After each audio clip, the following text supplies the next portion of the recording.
Well, I'm lucky that I'm just inside and safe and dry.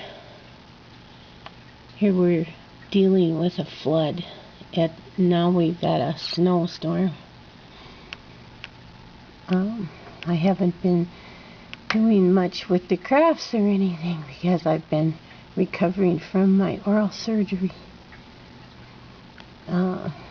So Karma and I are just warm and safe and dry inside. But this is just nuts. And now they're saying that they're expecting a second crest of the Red River in April here. And a lot will depend on how much precipitation we get in the meantime and how warm it gets and all that.